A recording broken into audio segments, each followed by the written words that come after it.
নমস্কার বন্ধুরা।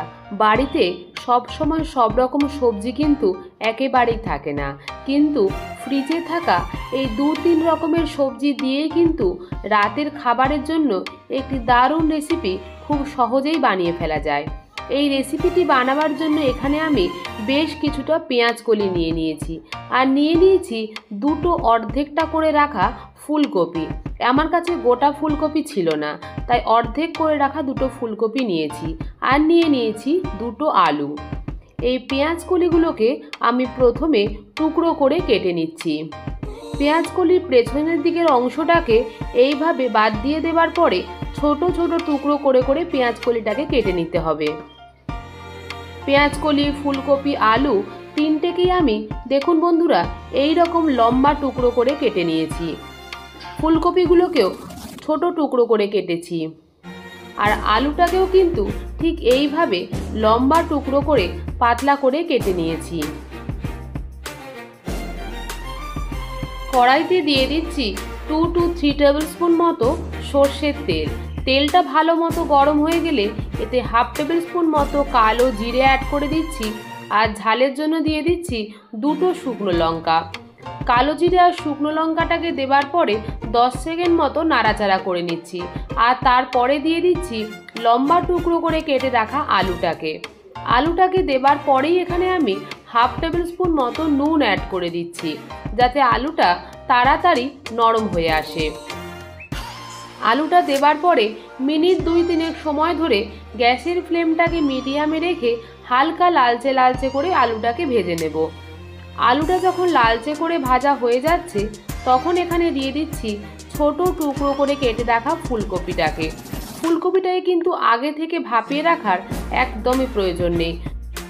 ফুলকপিতে যেহেতু অনেক সময় ছোট ছোট পোকা থাকে, সেই কারণে ফুলকপিটাকে ছোট টুকরো করে কাটার পরে 2 থেকে 3 বার জল পাল্টে পাল্টে ধুয়ে নিতে হবে।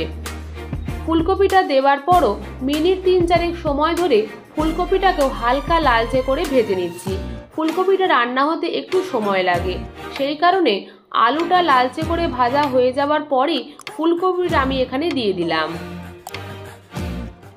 ভালোভাবে নেড়েচেড়ে নেবার পরে এখানে আমি অ্যাড করে দিচ্ছি 1/2 টেবিল স্পুন মতো হলুদ গুঁড়ো, খুব সামান্য পরিমাণে লাল লঙ্কা গুঁড়ো। হলুদ আর লাল লঙ্কা গুঁড়োটাকে দেবার পরে আবারও একটু নাড়াচাড়া করে নিচ্ছি।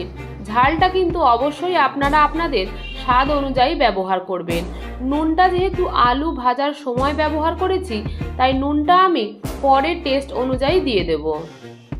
আলু আর ফুলকপিটা যাতে একটু নরম হয়ে আসে, তাই কড়াইয়ের ঢাকাটা দিয়ে দিচ্ছি 4 থেকে 5 মিনিটের জন্য। কড়াইয়ের ঢাকাটা খুলে দিচ্ছি, আবারও একটু নেড়ে চেড়ে দিচ্ছি। ফুলকপিটা কিন্তু বেশ নরম হয়ে গেছে, আর আলুটাও হালকা সেদ্ধ হয়ে এসেছে।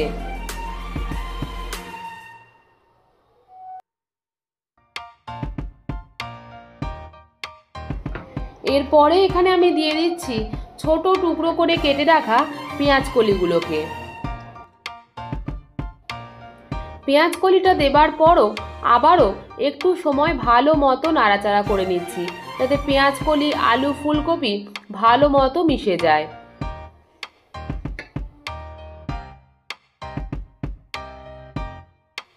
যেহেতু এই রান্নাটা বানাতে সময় খুবই কম লাগে, তাই হাতে সময় না থাকলে কিংবা বাড়িতে খুব বেশি সবজি না থাকলে এই রেসিপিটি কিন্তু আপনারা খুব সহজেই বানিয়ে ফেলতে পারেন।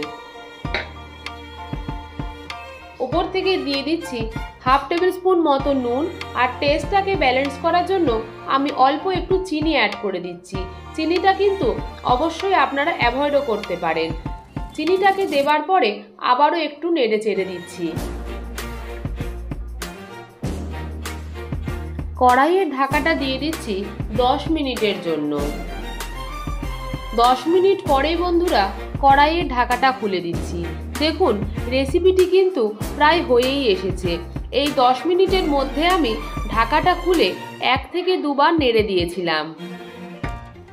গ্যাসের ফ্লেমটাকে হাইতে করে 1 মিনিট মতো নাড়াচাড়া করে নেবার পর ফ্লেমটাকে বন্ধ করে ঢাকা দিয়ে 2 মিনিট স্ট্যান্ডিং টাইমে রাখলে একদমই তৈরি হয়ে যাবে আলু পেঁয়াজ কড়ি ফুলকপির এই দুর্দান্ত স্বাদের রেসিপিটি।